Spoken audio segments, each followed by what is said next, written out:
Bonsoir à toutes et à tous. Amir Roussinou avec vous pour une nouvelle vidéo. Mes chers amis, bienvenue à tous. Donc ce soir, je vais vous parler de Terre plate, encore une fois de plus, toujours. Et on va faire un peu le point sur le dôme. Je vais essayer de vous parler du dôme le mieux possible, hein, que ce soit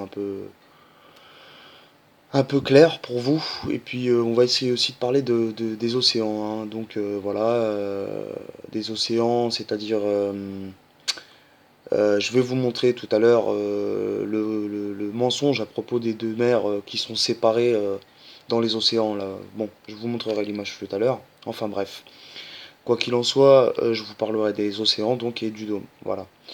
Donc voilà. Et avant ça, bon, j'ai eu beaucoup de réponses sur la vidéo précédente, des trolls toujours. Bon, sachez que moi je suis hyper convaincu, hein, de ma terre plate, donc faudra pas venir me chercher des explications bidons, hein. Venez pas me commenter vos explications bidons et cherchez à comprendre un petit peu ce que je vous dis. Voilà, moi j'ai bien étudié la chose et voilà, si je fais des vidéos, c'est bien pour ça. Merci, merci quand même, hein, de vos commentaires, hein. C'était sympa quand même. C'était assez sympa. Bref, donc voilà, aujourd'hui, on va aussi parler des mouvements des planètes, peut-être un petit peu des planètes et puis des étoiles et du Soleil et de la Lune, hein. Donc sachez que, bon, là comme sur la carte, je sais pas si vous faites gaffe, donc sur la carte que vous voyez, hein, là c'est une carte, c'est l'Organisation mondiale de la santé. C'est un petit peu comme l'ONU, hein. Ils ont les mêmes principes. Ils montrent la carte de la Terre plate. Voilà, c'est un peu suspect, quoi. Bref. Donc vous voyez, il y a un 2 3 4 cercles, hein. Ouais, 4 cercles. Celui que vous voyez qui est le plus éloigné, donc celui qui fait autour de Laurier, quoi. Celui qui est le plus loin, celui qui fait le rond. Bah lui c'est l'Antarctique, c'est ça, bref. Donc le mur de glace que c'est ça le mur de glace. Bref, je vais passer au deuxième cercle que vous voyez à l'intérieur. Ça c'est le tropique du Capricorne. Ça représente le tropique du Capricorne. Ensuite, le troisième cercle, hein, en partant de l'extérieur bien sûr, c'est le tropique l'équateur. Et ensuite, vous avez le tropique du Cancer. Et c'est comme ça que le Soleil voyage. Donc voilà, bah, là vous voyez sur une autre image, c'est comme ça que ça fonctionne dans le dôme, donc, hein, on voit ça de profil, hein. Là on n'est plus sur une vue du dessus, mais sur une vue de profil, comme on pourrait voir là. Donc voilà, tout ce qui est dans le dôme, donc dans le ciel, la mer du ciel, si je puis dire, dans Surat al-Rahman, on parle de deux mers qui sont séparées. Hein. Ne confondez pas avec la mer que je vais vous parler tout à l'heure, à l'intérieur des océans. C'est autre chose qu'on retrouve dans Surat al-Fatir, hein, que je vais vous dire tout à l'heure. Et puis dans pardonnez-moi, la Surat 25, c'est Al-Furqan. Voilà. Et donc voilà. Bref. Donc pour tout ça, pour vous dire que ces mouvements, on va en parler un petit peu ensemble, vite fait. Et c'est tiré des versets coraniques, hein, encore une fois de plus, hein. C'est pas moi qui invente les choses, hein, j'invente rien. Tout est clair aujourd'hui, plus ou moins, avec toute la science, hein, si je puis dire, parce qu'il ne faut pas confondre science et scientisme, hein. D'ailleurs, c'est ce que j'ai eu comme écho là dernièrement aussi de la part de certains trolls, hein. Bon, bref, ben, voilà, sachez que il faut faire la distinction et faire la différence entre les deux, science et scientisme, hein. Bref, donc ce que nous dit le scientisme n'a aucun sens, hein. Donc sachez-le, hein. Voilà, donc bon, je vais vous montrer une autre image pour vous montrer à peu près comment on pourrait voir le dôme sur une terre plate, hein. Donc sachez que le dôme, en fait, il recouvre la Terre. Donc il recouvre la Terre. Et qui se repose, le dôme, en fait, le ciel se repose sur la montagne Qaf. Voilà, tout simplement. Sur le mur de glace, pour mieux vous dire. Wallahu a'lam. Parce qu'en vrai, voilà, c'est ce qu'on a de la part de certains hadiths à propos du ciel et de la montagne Qaf. Voilà. Donc voilà. Et puis bon. ce qui se passe donc pour le soleil et la lune, on a des sourates, des versets pardon, qui nous précisent bien qu'ils nagent vers un terme fixé. Quand je dis nager, c'est voguer. Bon, le terme est mal approprié, je trouve, pour ce qui est de voguer. On va voir ça tout de suite ensemble. Donc, bon, comme vous voyez là sur cette image, il y a le jour et la nuit qui est séparés. On voit le soleil qui éclaire et puis on a l'impression que c'est le soleil qui va éclairer la partie qu'on va éclairer, quoi, au final. Mais non, hein, comme on avait vu dans une vidéo précédente, le soleil a été créé indépendamment, enfin, le soleil et la lune, pardon, ont été créés indépendamment du jour et de la nuit. Voilà, le jour et la nuit ont été créés avant. D'abord la nuit, ensuite le jour, après le soleil et la lune. Voilà, voilà. Donc, pour revenir là-dessus, et avant de commencer à citer des versets pour prouver les mouvements du soleil et de la lune, hein, et des étoiles et tout, je veux aussi vous dire qu'on a 5 planètes. Donc, enfin, en vérité, ici on parle d'un système céleste. Quand on parle de Terre plate, donc maintenant qu'on a vu la Terre plate et tout, il faut qu'on sache maintenant qu'on est sur un système céleste, hein. On ne se base plus sur le système solaire. Le système solaire n'existe plus sur la Terre plate. Voilà. Donc dans ce système céleste, on retrouve quoi? Le Soleil, la Lune et 5 planètes. Hein, je dis bien 5 parce que bon, euh, il y en aurait 9 a priori dans le système solaire, dans ce que eux disent, bon, voilà. 9, non. Parce que déjà, si on enlève la Terre, il en reste 8. Et puis parmi les 8, en fait, il y en a 3 dont on ne peut pas prouver leur existence. Voilà. D'ailleurs, même la NASA prétend que Pluton ne serait peut-être pas une planète. Enfin, ils sont indécis là-dessus. Donc, voilà, pour moi, à partir de ce moment-là, je me fie à ce que je vois, enfin, ce qui est visible, hein. Et puis même, je veux dire, dans des cartes, vous pouvez vérifier, j'essaierai de vous mettre un lien. Dans des cartes, vous pouvez voir les cartes qui font défiler le ciel, vous savez. Je vous mettrai un lien, vous allez voir.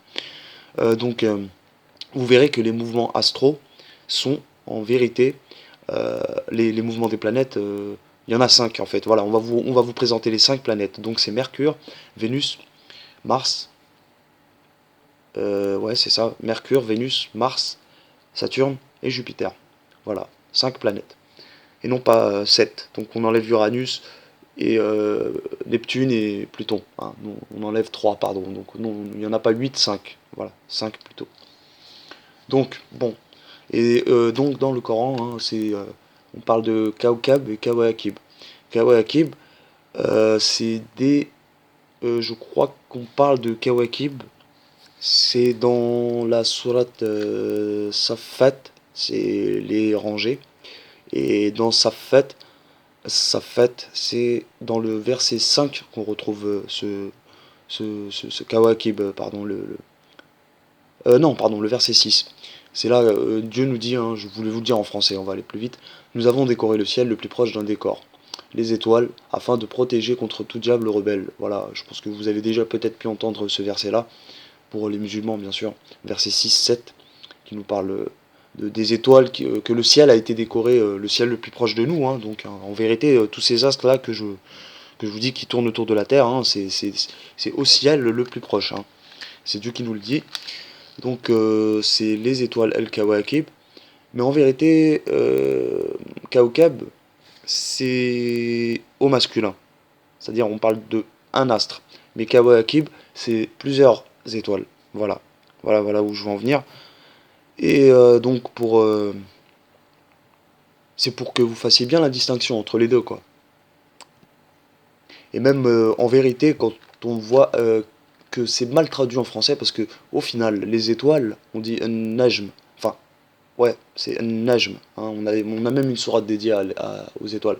Donc, bon, c'est un petit peu ambigu à la fois, et on peut aussi en même temps débunker tout ça. Hein, il suffit de bien lire, essayer de faire un peu de discernement. C'est du boulot quand même. Hein, je ne dis pas que c'est simple, mais voilà. En tout cas, on peut faire la distinction si on est bien ancré dans ce sujet-là, quoi. Voilà, faut étudier la chose, quoi. C'est pas évident. Même moi, je vous cache pas que je découvrais à peine ce que je vous dis là, je viens de le découvrir et j'en parle parce que bon, j'estime que ça en vaut la peine et que bon, on peut toujours se tromper, mais je sais que c'est plus proche de la réalité ce que je vous avance. Donc voilà. Et sachez aussi hein, que comme on l'avait vu auparavant, dans le dôme, il y a les constellations qui tournent avec le dôme. Hein, c'est différent de ce que les autres astres peuvent faire, par exemple pour les planètes ou pour le Soleil et la Lune qui tournent pas avec le dôme, mais bien sûr qui tournent dans le ciel, hein, voilà, qui ont un mouvement hein, perpétuel. Voilà, voilà. Alors, pour tout vous dire, dans le schéma que je vais vous présenter, enfin pardon, oui, dans ce que vous voyez là, hein, on va voir que le Soleil et la Lune hein, vont bien dans un mouvement perpétuel. Donc dans Surat Yasin, versets 36 à 40, hein, on va dire ça comme ça, ou plutôt 37. On va aller, oui, on va aller du 37. Donc Dieu nous dit en français, je vais aller plus vite avec vous et je vais essayer parfois de les lire en arabe. Donc bon. أعوذ بالله من الشيطان الرجيم بسم الله الرحمن الرحيم. Donc verset 37, Surat Yasin, Surat 36, donc verset 37. وآية لهم الليل نسلخ منه النهار فإذا هم مظلمون. Donc il nous dit, et la nuit est une preuve pour eux, nous en écorchons le jour, et les voilà, ils resteront dans les ténèbres. Donc c'est pour faire la distinction entre la nuit et le jour, hein, que Dieu nous dit ça. وَالشَّمْسُ تَجْرِي لِمُسْتَقَرٍّ لَهَا ذَلِكَ تَقْدِيرُ الْعَزِيزُ الْعَلِيمُ. Et le soleil qui vogue vers un lieu qui lui est assigné. Tel est le décret du Tout-Puissant et de l'Omniscient. Ça c'est le verset 38. Hein, donc on voit que le soleil qui vogue hein, vers un lieu qui lui est assigné. Enfin, il est mal traduit encore une fois, vous savez. Washamsu tajri. Tajri en arabe, c'est dire courir. Bon. Mais on peut estimer, de toute façon, à un moment donné, il le précise, que le soleil vogue. Mais on va le voir juste après, si vous permettez. Donc pour ce verset, c'est Washamsu tajri, c'est courir. Vers un lieu qui lui est assigné. Donc, mustaqarrin laha dhalika. Taqadirul aziz il alim. Donc tel est le décret du Tout-Puissant et de l'Omniscient. Donc verset 39, وَالْقَمَرَ قَدَّرْنَاهُ مَنَازِيلَ حَتَّى عَدَا كَالْعُرْجُونِ الْقَدِيمِ. Donc وَالْقَمَرَ قَدَّرْنَاهُ مَنَازِيلَ حَتَّى عَدَا كَالْعُرْجُونِ الْقَدِيمِ.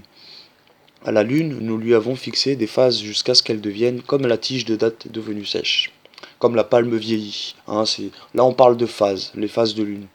Hein, Allah là, nous met l'accent sur le. Allah subhanahu wa ta'ala nous met l'accent sur ce que passe sur la lune, quoi, sur son cycle. Voilà. Donc ensuite, verset 40, et c'est là qu'on voit un peu aussi le phénomène du fait que la lune. Voilà, bon, je vais vous le dire. La shamsu yanbaghi laha an tudrika al-qamara wa la laylu sabiqu an-nahari wa kullun fi falaki yasbahun. Le soleil qui ne saurait jamais rejoindre la lune, ni la nuit devancer le jour, et chacun vogue dans une orbite. Hein. Voilà. Et là, c'est bien traduit plus ou moins parce que yasbahun, hein, ça provient du mot el-sibah. Et el-sibah, c'est nager. Voilà. Ça veut dire nager. Et nager, hein, on nage pas dans un vide ou j'en sais rien, on nage certainement dans un liquide. Donc voilà. On a vu ces versets-là, donc pour le soleil et la lune, qui prouvent bien que ils sont en mouvement perpétuel dans le ciel, dans la mer du ciel, même si je peux préciser, si je puis me permettre. Puis en même temps, vous voyez, c'est plus simple de se prosterner en priant que pour la Qibla, pour la direction de la Mecque. Hein, c'est beaucoup plus logique en vérité sur une terre plate que sur une terre ronde. Vous imaginez bien que sur une terre ronde, la direction est erronée. Je me permets de le répéter, elle est erronée. Comment voulez-vous vous prosterner si vous êtes de l'autre côté de la terre en sachant que la Mecque est de l'autre côté, hein, sur une boule? Hein, excusez-moi, mais voilà, je me permets de vous mettre l'accent là-dessus parce que c'est quand même pas logique. Hein. Voilà, faut que vous éveillez vos sens là. Hein, faut vous mettre. Je sais pas qu'est-ce qu'il faut que vous fassiez, mais faut vous faire une douche froide. D'accord? Voilà, voilà.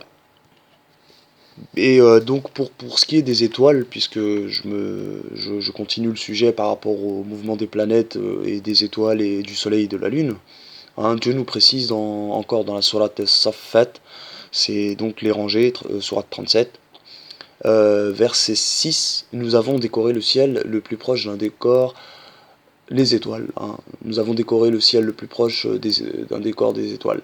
Et encore une fois, c'est traduit par El-Kawakib. Mais en fait, là, on parle pas d'étoiles tout à fait. On parle plutôt de... Comment qu'il s'appelle Pardonnez-moi, je crois que je me suis trompé là. Oui, on l'avait vu ensemble, ça. Excusez-moi, mais c'était plutôt autre chose que je voulais vous dire. Oui, c'est plutôt par rapport à El Bourouj, même les constellations, hein. On l'avait vu dernièrement que c'était elle qui tournait avec le dôme. Et puis, il y a des étoiles fixes. Les étoiles fixes, ça doit être un najm. Un najm. Un najm, c'est l'étoile. Et les étoiles, bon, comme l'étoile polaire, elle est fixe, par exemple. Voilà. Il y a des étoiles fixes et des étoiles qui vagabondent. Et les étoiles vagabondes, hein, c'est les constellations. Voilà, le beau rouge. Donc il faut faire la distinction, c'est pas évident, je ne le cache pas. Moi-même, j'ai découvert ça il y a pas très longtemps et ça me fait plaisir de partager. Voilà. Puis elle est belle, hein, notre planète, là, on voit sur l'image hein, que je suis en train de vous faire voir. On voit bien, hein, là on est à 109 000 pieds, ce qui donne environ 109 miles, ou est-ce qui fait environ 120 km d'altitude, hein. Voilà, pour la conversion à peu près, environ. Hein, c'est beau, hein, 120 km d'altitude à cette hauteur, c'est magnifique. Et on voit dans Surat ouais, Fatir, c'est la Surat 35, dans le verset 13, Allah subhanahu wa ta'ala nous dit: il fait pénétrer la nuit dans le jour et il fait pénétrer le jour dans la nuit. Il a soumis à son commandement le soleil et la lune, chacun d'eux s'achemine vers un terme fixé. Tel est Allah, votre Seigneur, à lui appartient la royauté, tandis que ceux que vous invoquez en dehors de lui ne possèdent même pas la pellicule d'un noyau de date. Yuliji, pardon, Yuliju al-layli fi an-nahar ويولج النهار في الليل وسخر الشمس والقمر كل يجري لأجل مسمى ذلكم الله ربكم له الملك والذين تدعون من دونه ما يملكون من قطمير من قطمير. Bon, c'est pas évident, je la connais pas non plus par cœur, pas du tout même, je suis tombé dessus et je l'ai sous les yeux, je la lis en même temps. Donc voilà, hein, c'est pour vous dire que tout est parfaitement clair dans le Coran, il n'y a pas de doute et pas du tout de doute là-dessus. Bon, bah, je crois que j'ai fini avec le ciel et le dôme. Donc on va passer sur Terre, on va passer au Bahr, aux océans, aux mers, le Bahr.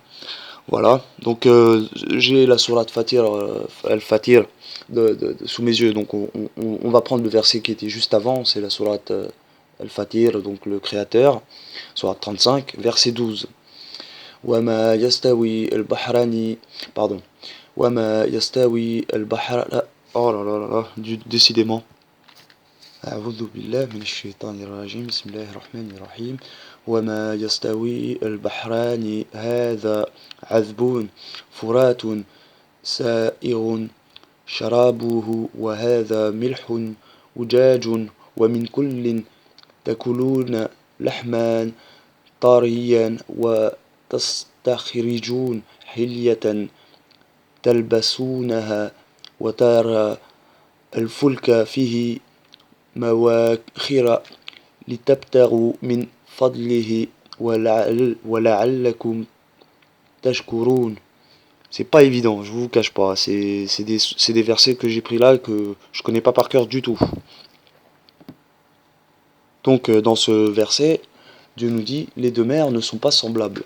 Celle-ci est une eau douce et agréable à boire, et celle-là est une eau salée, amère. Cependant, de chacune vous mangez une chair fraîche et vous extrayez un ornement que vous portez, et tu vois le vaisseau fendre l'eau avec bruit. On parle d'un bateau, hein. Le vaisseau c'est des bateaux. Bon, je pense que c'est peut-être clair pour vous, peut-être pour certains non, pour que vous cherchiez de sa grâce, afin que vous soyez reconnaissants. Donc voilà, là on parle des océans, et il dit qu'il a séparé deux mers, une douce, agréable à boire, et l'autre salée.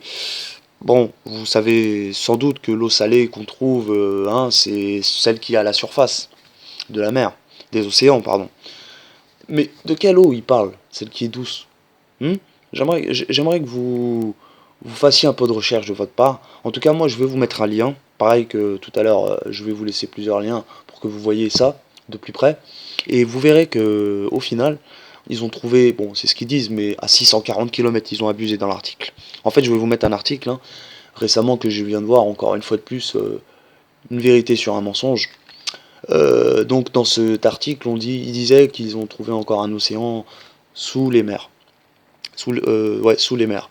Mais au final, sachez qu'il y a un Américain qui a trouvé avec son sous-marin, il est descendu au large du golfe du Mexique hein, avec son sous-marin, hein, il était avec un, un gars avec lui, quoi, ils étaient dans le sous-marin, et puis ils ont découvert un lac sous l'océan, voyez-vous. Ils ont trouvé Au fait, le mec au départ, il a tapé sur une surface, et il a vu que ça faisait des vagues. Et quand il a vu ça, il a flippé, il s'est dit, ouais, je sais quoi ça. Bon, il est descendu, pardon, il est descendu, il a pas pu. Il a essayé de refaire, de, de, de retaper dessus et il s'est rendu compte qu'il pouvait pas. L'eau était plus lourde en fait. C'était de l'eau puisque ça faisait des vagues. Vous verrez de toute façon dans la vidéo. Et le mec, bon, il parle en anglais donc bon, pour les, pour les non-anglophones, je suis désolé. Moi non plus, j'ai des notions donc ça va, mais je pense que vous pouvez comprendre facilement, hein, même si vous avez des notions. Bah, voilà quoi. Bref. Et voilà. Donc cette mer là, de ce dont Allah vous parle, subhanahu wa ta'ala, c'est cette mer. Hein. On parle de la mer d'en dessous. Je pense qu'il. Wallahu alam, hein. Donc je pense que Dieu est le plus savant dans tout ça. C'est même pas je pense, c'est sûr. Mais je parle du gars qui a trouvé l'océan. Peut-être que c'est celui-ci dont Allah subhanahu wa ta'ala nous parle dans Surat Fatir. Et même dans Surat Furqan, on retrouve ça dans le verset 53. Pareil, la même chose. Voyez-vous? Donc c'est pour vous dire qu'il y a beaucoup de choses sur lesquelles on n'est pas vraiment au courant et ça change tout le fait que la Terre soit plate au final. Parce que bon, il y a beaucoup de gens qui posaient la question, mais qu'est-ce que ça change, etc., etc. Bah ça change beaucoup en fait. Et ça change surtout,